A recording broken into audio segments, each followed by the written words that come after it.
चाहिए कि हमारा विनाश अब निकट आ गया है।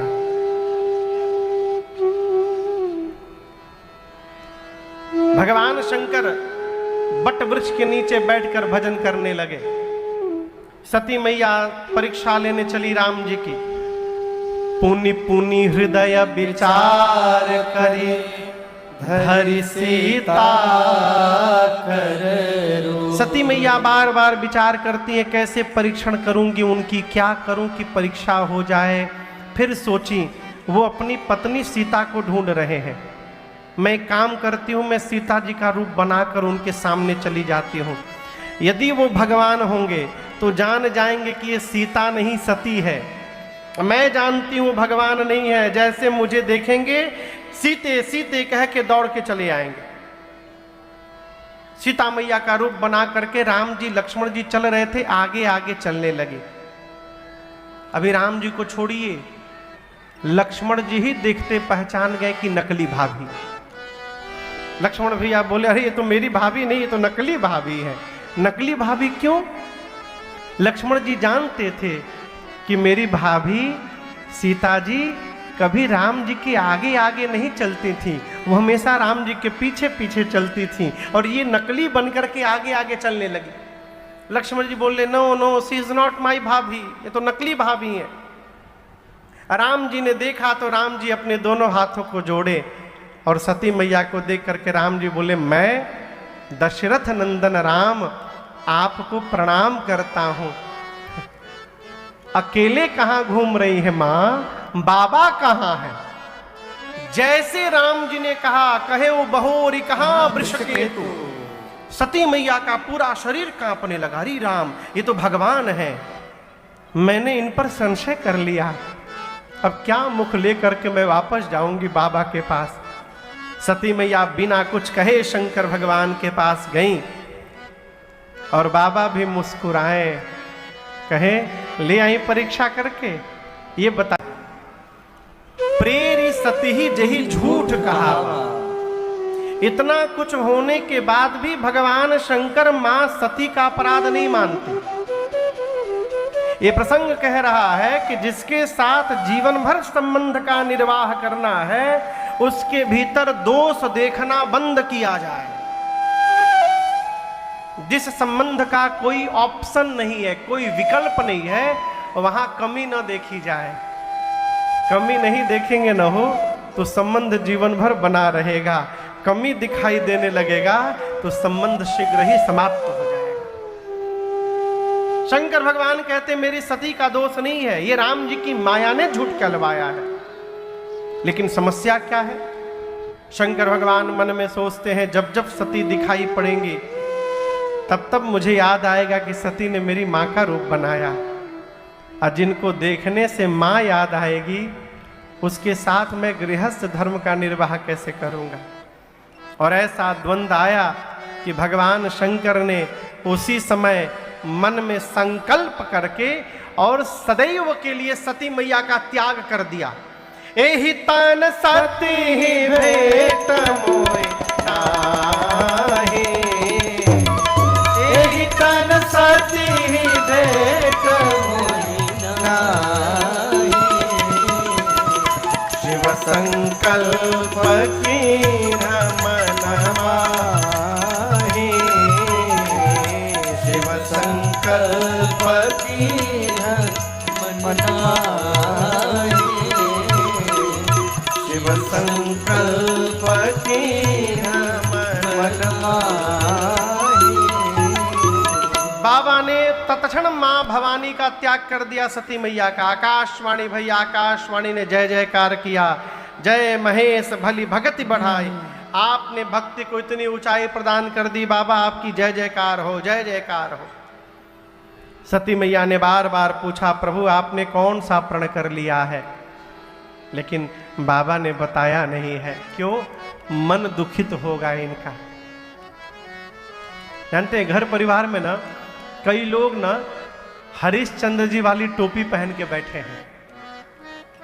उनका काम है कड़वा बोलना, और कहते बाद में पूछिए इतना कड़वा काहे बोलते हो? बोलते सत्य कड़वा होता है महाराज, हम सत्य बोलते हैं, सत्य कड़वा होता है। क्यों? आप नहीं बोलिएगा तो सब तो विलुप्त हो जाएगा। है? सत्य बोलना चाहिए, लेकिन मीठा बोलना चाहिए।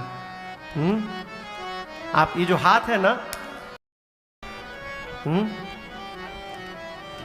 मन पे बात लग जाई हो। कहते हैं गोली का घाव भर जाए, बोली का घाव नहीं भरता जीवन में कभी। है?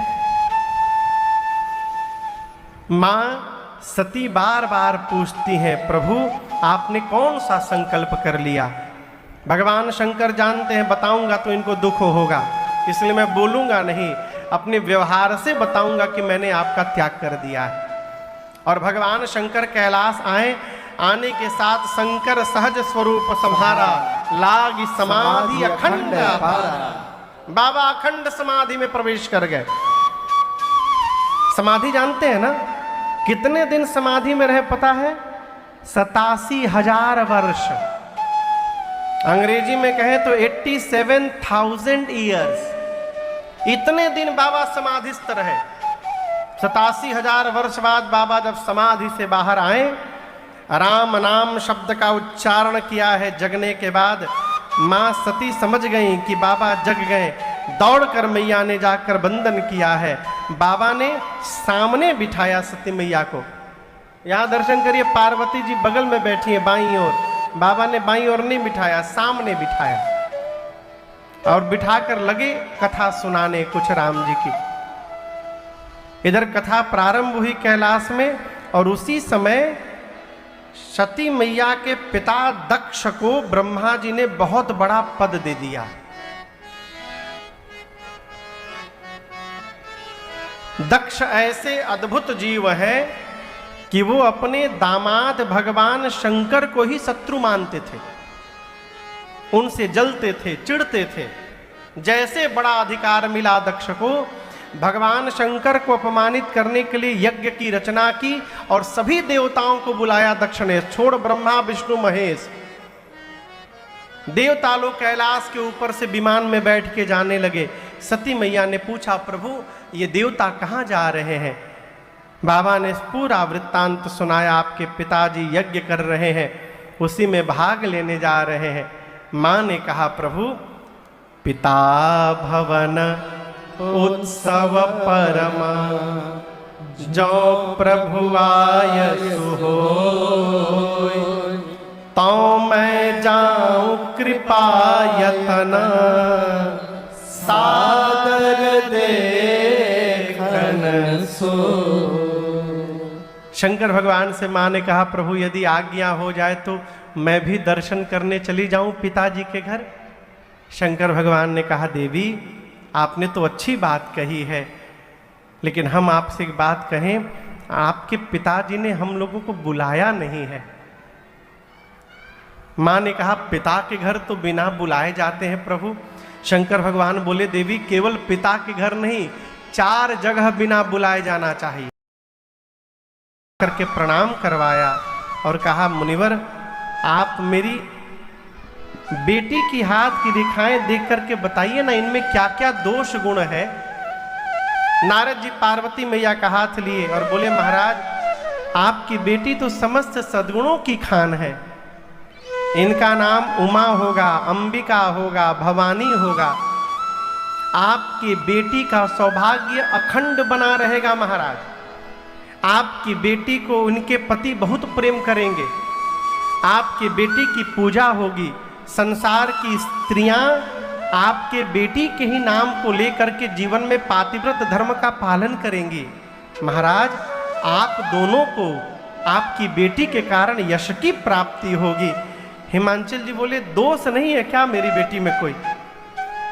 नारद जी बोले, बेटी में तो नहीं है, लेकिन इनके पति में थोड़ा दिखाई दे रहा है।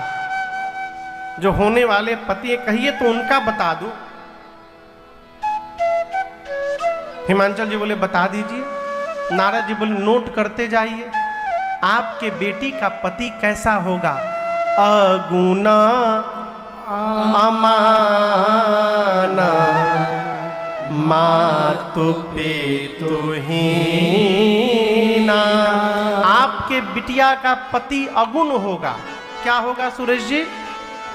अगुण मने, हाँ सुरेश जी बोले बिना गुण का, यही हिमांचल जी समझ लिए। अगुण मने बिना गुण का होगा। लेकिन नारद जी ये नहीं बोले थे, नारद जी बोले थे अगुण यानी सत रज तम तीनों प्रकार के गुणों से परे होगा, त्रिगुणातीत। हिमांचल समझ गए उसमें कोई गुण नहीं होगा। नारद जी बोले अमान होगा। अमान मने मान सम्मान से परे। अमान मने मान सम्मान से परे। हिमांचल जी समझ लिया अमान यानी से उसका कोई सम्मान नहीं करेगा। बाबा मान सम्मान से परे।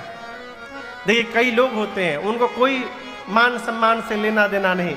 कथा में आएंगे, जगह मिलेगा सोफा पर बैठेंगे, नहीं मिलेगा सामने नीचे बैठ जाएंगे, कहीं नहीं मिलेगा पीछे बैठेंगे, उधर में नहीं मिला खड़े खड़े सुन के चले जाएंगे। लेकिन जिसको मान सम्मान की पड़ी है वो आएगा पहले घुस करके, बैठिए चल के। सोफा नहीं है ना, हम बैठते नीचे नहीं बैठते हैं, हम सोफा पे बैठते हैं। ये क्या है? मान सम्मान की भूख है। बाबा का कोई आप दर्शन करिए ना, किसी पर कौन कौन सा फल चढ़ता है, आम चढ़ता है, सेव चढ़ता है, केला चढ़ता है, संतरा चढ़ता है, खरबूज चढ़ता है, देवता प्रसन्न हो जाते हैं। बाबा धतूरा चढ़ाइए, बाबा गदगद। जिस फल का कोई डिमांड नहीं करता वो फल बाबा को चाहिए, एकदम आनंद, कोई मतलब नहीं, मान सम्मान से परे। नारद जी बोले आपके बेटी का जो पति होगा उसके माता पिता नहीं है। हिमांचल जी बोले कब मरे? बोले मरे नहीं थे ही नहीं, प्रारंभ से ही नहीं थे। हिमांचल जी बोले क्या बोल रहे हैं आप? नारद जी बोले असली तो अभी बताया ही नहीं हूं। बोले असली मतलब और क्या बचा है? नारद जी बोले आपके बेटी का पति जोगी जटिल अकाम मना नागन अमंगल वेश अस स्वामी यही कहाँ मिले परे हस्त से। बोले नारद जी आपके बेटी का जो पति है वो जोगी होगा, जोगी। जोगी देखें आप लोग, जोगी उत्तर प्रदेश में जोगी मिलते हैं देखने को। गेरुआ रंग का कपड़ा पहन के, सर पर गेरुआ रंग का साफा लगा करके और हाथ में सारंगी लेके बजाते बजाते घूमते रहते हैं, उनको कहते हैं जोगी। नारद जी बोले आपका बेटी का पति जोगी होगा। आप समझिए आप अपनी बिटिया के लिए लड़का देखने गए हैं, घर के बाहर ड्राइंग में आप बैठे हैं, लड़के के माता पिता के साथ बातचीत चल रही है, चाय पानी कर लिए, आपने कहा एक बार बेटे को देख लेता मैं आंख से, बाबू का दर्शन हो जाता। बोले अभी बुलाते हैं। माता पिता ने आदेश दिया, बेटा बाहर से निकला और आप देखे बेटा वही साफा लगाए, गेरुआ कपड़ा पहने और सारंगी बजाते निकले। अरे हो मोरे रामा, आप ये देखेंगे तो शादी की बात करेंगे कि भागेंगे वहां से। नारद जी बोले आपके बेटी का पति जोगी होगा, उसकी विशाल जटाएं होंगी, जटाएं, अमंगल वेश बनाकर घूमेगा। हिमांचल जी बोले महाराज क्या क्या बता रहे हैं आप? नारद जी बोले असली अब भी नहीं बताया हूं मैं। बोले इसके बाद क्या बचा है बताने को? नारद जी बोले महाराज कुछ नहीं पहनेगा, नंगा रहेगा, नंगा, नग्न अमंगल वेश। हिमांचल जी बोले क्या बोल रहे हैं? बोले मैं नहीं बोल रहा हूं, अस स्वामी यही कहा मिले परे हस्त से। आपकी बिटिया की हाथ की रेखा ऐसी बता रही है कि इनको ऐसा ही पति मिलने वाला है। हिमांचल जी और पार्वती जी की मैया मैना जी ये दोनों दाहिने बैठे थे, रोने लगे। पार्वती जी बाएं बैठी थी, रोने लगी। दशा एक समझब बिलगाना, रो दोनों रहे हैं। हिमांचल मैना दुख में रो रहे हैं कि इतनी सुंदर बिटिया के लिए ऐसा बावला दूल्हा लिख दिया ब्रह्मा जी ने। अब पार्वती जी प्रसन्नता में रो रही हैं, खुशी के आंसू हैं। जैसे सुनी मन में सोचने लगी, जो जो लक्षण बता रहे हैं ये सारे लक्षण तो मेरे भोले भंडारी जी में है। लग रहा है राम जी से जो वरदान मैंने मांगा था वो वरदान मुझे राम जी ने दे दिया। माँ प्रसन्न होकर रो रही है। हिमांचल जी 10 मिनट रोने के बाद नारद जी को उठा करके दूसरे कमरे में ले गए। सरकार आ जाकर बोले, नारद जी नमस्ते, कोई ऑप्शन है? बोले कैसा ऑप्शन? बोले दूल्हा बदलने का कोई स्कीम है आपके पास? दूल्हा चेंज कर दीजिए, आप जो कहिएगा हम करेंगे, जितना लगेगा टीटाराम हम दे देंगे, आप दूल्हा बदल दीजिए।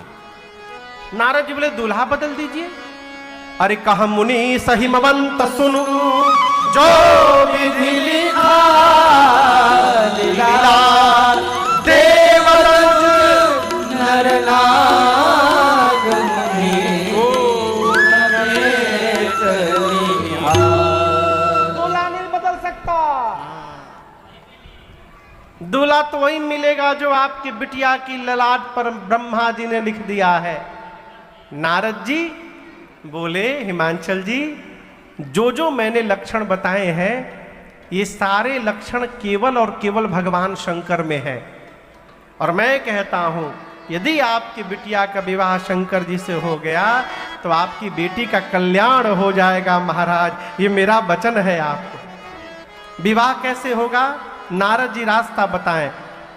जो तप करे कुमारी तुम्हारे, जो तप करे कुमारी तुम्हारे, भावे उमेटे सकहि त्रिपुरारे, भावे उमेटे सकहि त्रिपुरारे। नारद जी बोले यदि आपकी बेटी पार्वती जी तपस्या करेंगी तो भगवान शंकर अवश्य इनको प्राप्त होंगे।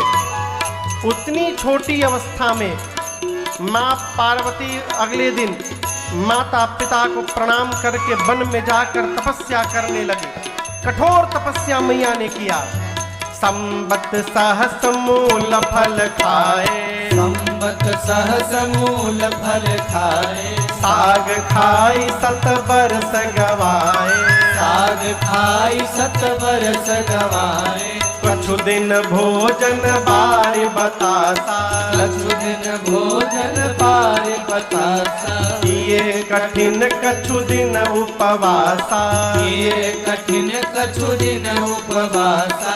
बिल पाती मही पर सुखाए, बिल पाते मही पर सुखाए। 3 सहस संबत सोई खाए, 3 सहस संबत सोई खाए। पुनि पारिहारे उरु खाने परना, पुनि पारिहारे सुखाने परना। उमहि नाम तब भयउ अपरना, उमहि नाम तब भयउ अपरना। उमहि नाम तब भयउ अपरना। पार्वती मैया ने हजारों हजारों वर्ष तक कितनी कठोर तपस्या की है वन में जाकर। आकाशवाणी हुई, आकाशवाणी ने पार्वती मैया की प्रशंसा की और कहा, हे भवानी जी आपकी मनोकामना पूर्ण हो गई। आपके मन में जो बसे हैं वही आपको पति के रूप में प्राप्त होंगे। इधर भगवान शंकर सती मैया के जाने के बाद वैराग्य में आ गए। कैलाश से निकल पड़े, घूमने लगे। कहीं भगत जी मिलते तो उनको कथा सुनाते, कहीं कथा मिलती तो बैठकर कथा सुनते। एक दिन श्री रघुनाथ जी भगवान शंकर के सन्मुख प्रकट हो गए और प्रकट होकर बोले, बाबा यदि मैं आपसे कुछ मांगूंगा तो आप मुझे देंगे? शंकर जी ने कहा, जो आज्ञा करिए प्रभु। तो राम जी ने कहा, मैं यही चाहता हूं आप जाई विवाह शैलजहि यह मोहि मांगे दे। राम जी ने कहा भगवान शंकर से कि आप जा करके पार्वती जी से विवाह कर लीजिए। शंकर भगवान ने कहा, प्रभु आप जो कह रहे हैं करने के लिए ये उचित नहीं है, लेकिन आप मेरे स्वामी हैं, आपने यदि कह दिया है तो हम आपकी बात कैसे टालेंगे। इसलिए हे नाथ, आज्ञा सिर पर नाथ तुम्हारी, आपकी आज्ञा सिरोधार्य है। राम जी बोले, सिर पे न रखिए, हृदय में रखिए, क्योंकि सिर पर गंगा जी बही रही हैं आपकी। सिर पे आज्ञा रखिएगा तो कहीं गंगा जी के साथ आज्ञा भी न बही के चली जाए, इसलिए हृदय में धारण करिए। राम जी अंतर ध्यान हुए। राम जी के जाने के बाद भगवान शंकर ने सप्तऋषियों को भेजकर पार्वती जी की निष्ठा का पता लगवाया है। और जैसे शंकर भगवान को मां पार्वती की निष्ठा का पता चला है, बाबा इतने आनंदित हुए कि फिर समाधि में चले गए हैं। पिछली बार गए तो 87,000 वर्ष बाद लौटे, अब फिर गए, अब कब आएंगे किसी को नहीं पता। बाबा समाधि में गए और इसी बीच एक दैत्य ने जन्म लिया जिसका नाम था ताड़कासुर। तपस्या करता है।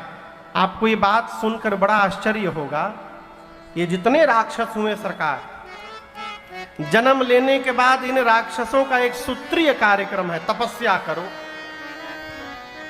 कहे तपस्या करो? तपस्या करके ब्रह्मा जी से वरदान मांगना है, हम मरे नहीं। और जितने ये असुर हुए सब मांगे वरदान, हम मरे नहीं, हम मरे सब मरे। ताड़कासुर भी तपस्या किया, ब्रह्मा जी गए वरदान देने, ताड़कासुर बोला हम मरे नहीं। ब्रह्मा जी बोले इम्पॉसिबल, मरना तो पड़ेगा, कुछ और मांग लो। तो दिमाग लगाने लगा, कैसे न मरूंगा मैं। तो सोचा शंकर जी समाधि में है, कब आएंगे किसी को पता नहीं। आ भी गए तो उनकी पत्नी है नहीं, पत्नी नहीं है तो बेटा कैसे होगा। तो ताड़कासुर ने वरदान मांगा कि भगवान शंकर के तेज से जो संतान जन्म ले वही मुझे मारे। ब्रह्मा जी बोले तथास्तु, ऐसा ही होगा। और जैसे वरदान मिला, ताड़कासुर लगा देवताओं को त्रास देने। त्राहिमाम करते देवता पहुंचे ब्रह्मा जी के पास। इंद्र ने ब्रह्मा जी से पूछा, ये मरेगा कैसे। ब्रह्मा जी बोले ऐसा ऐसा वरदान मांगा है इसने, कन्या विवाह के लिए तैयार है, आप लोग केवल दूल्हे को समाधि से बाहर निकाल ले आइए, फिर विवाह हो जाएगा। इंद्र बोले ताड़कासुर तो बाद में मारेगा, जो शंकर भगवान को समाधि से निकालने जाएगा बाबा पहले मार डालेंगे उसको। ब्रह्मा जी बोले आप लोग न जाइए, कामदेव को भेजिए। कामदेव का आवाहन हुआ, देव कार्य करना है ऐसा जानकर कामदेव अपने पूरे प्रभाव का विस्तार करके चले हैं। आपको सुनकर आश्चर्य होगा, 48 मिनट समय लगा है कामदेव को। कितनी देर? जोर से कहिए। 48 मिनट में भगवान शंकर के पास ब्रह्मलोक से पहुंचे हैं कामदेव, और इस 48 मिनट में पूरी सृष्टि काम के वशीभूत हो गई। जो महात्मा मुनि ब्रह्म का दर्शन किया करते थे उनको चारों तरफ स्त्री दिखाई देने लगी। पूरी सृष्टि काम के वशीभूत हो गई। यहां एक दोहा लिखा गोस्वामी जी ने। गोस्वामी जी कहते हैं, धरी न का सोरठा है, सोरठा, धरी न काहू धीर सब कर मन मन सिज हरे। मनसिज नाम है कामदेव का। गोस्वामी जी कहते हैं उस 48 मिनट में कोई भी धैर्य धारण नहीं किया, कामदेव ने सबके मन का हरण कर लिया। ये लिखने के बाद गोस्वामी जी बोले अरे ये तो गलत लिख गया मेरे से। ऐसा थोड़ी होगा कि कामदेव सबके मन को आकर्षित कर लिए होंगे, एक दो लोग तो बचे ही होंगे कोई ना कोई। और यहाँ सबकर लिख गया है, अब मिटाएं कैसे? गोस्वामी जी मिटाते नहीं थे व्हाइटनर से, जो लिख गया सो लिख गया। अब दिमाग काम न किया सरकार तो कलम और भोजपत्र वहीं रख करके सो गए, कहे कल देखेंगे। आपको सुनकर आश्चर्य होगा, अगले दिन जब गोस्वामी जी जगे तो इसके आगे वाली पंक्ति लिखी हुई थी, वहां पर लिखा हुआ मिला। किसने लिखा? हनुमान जी महाराज लिख करके चले गए थे आगे वाली लाइन, क्योंकि गोस्वामी जी फंस गए थे। गोस्वामी जी लिखे, धरी न काहू धीर, किसी ने धैर्य नहीं धारण किया, सब कर मन सिज हरे। कामदेव ने सबके मन का हरण कर लिया।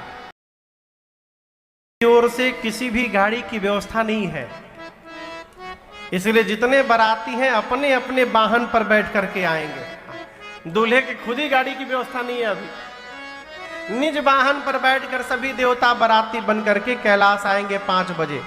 देवता जय जयकार करते गए और विवाह का दिन आ गया। गोस्वामी जी कहते हैं, लगे सवारन सकल सुर, वाहन विविध हो ही सगुन मंगल शुभद, करही अपछरा। आजकल विवाह में एक नई रस्म का प्रचलन है, संगीत का कार्यक्रम। आप समझ रहे हैं ना? संगीत का फंक्शन होता है ना घर में, शादी विवाह में।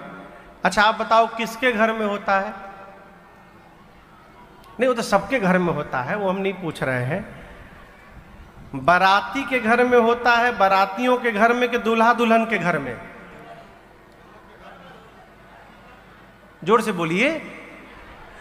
दूल्हे के घर में भी संगीत का कार्यक्रम होता है, दुल्हन के घर में भी होता है। लेकिन भगवान शंकर का विवाह पूरे ब्रह्मांड का एकमात्र ऐसा विवाह था जहां दूल्हे के घर में कोई संगीत का फंक्शन नहीं है, सारा फंक्शन बारातियों के घर चल रहा है। देवलोक में देवताओं के यहां अप्सराएं नृत्य कर रही हैं, अप्सराएं नृत्य कर रही हैं, मंगल वाद्य बज रहे हैं, बधाई गीत गाई जा रही हैं।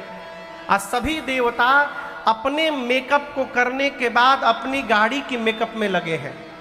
गोस्वामी जी कहते हैं, लगे सवारन सकल सुर, वाहन विविध विमान। भगवान विष्णु किस पर चलते हैं पता है?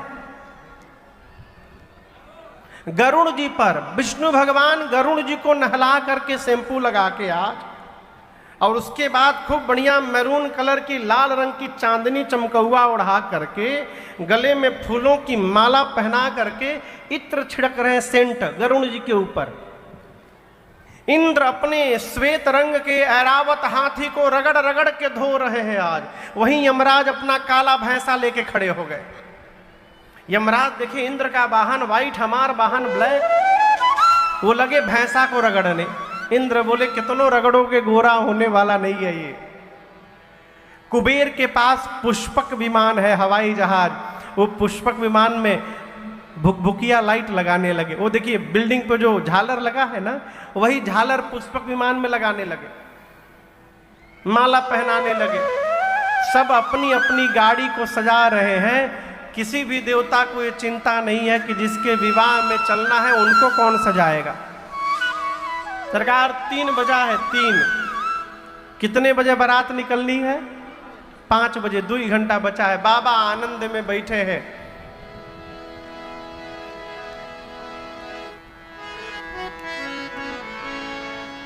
बाबा के एक गण ने जाकर शंकर भगवान से पूछा, बाबा आज विवाह है आपका। शंकर जी बोले, जी। विवाह के बाद मैया आएंगी घर में। बाबा बोले, जी। तो क्या जी घर के भीतर कुछ है? बाबा गण बोले, घर के भीतर कुछ है ये नहीं है। शंकर भगवान बोले, घर के भीतर कुछ है या नहीं है, इसकी चिंता वो करे जिसके पास घर हो। यहां तो घरे नहीं है, फिर काहे का टेंशन। गण बोले प्रभु आपका विवाह होने वाला है, घर नहीं है, मैया आएंगी, आपको चिंता नहीं हो रही है? शंकर भगवान बोले हमको चिंता नहीं हो रही है। क्यों? मैं विवाह कर नहीं रहा हूँ, विवाह करवाया जा रहा है। जिसके बोलने से मैं विवाह कर रहा हूँ, हमें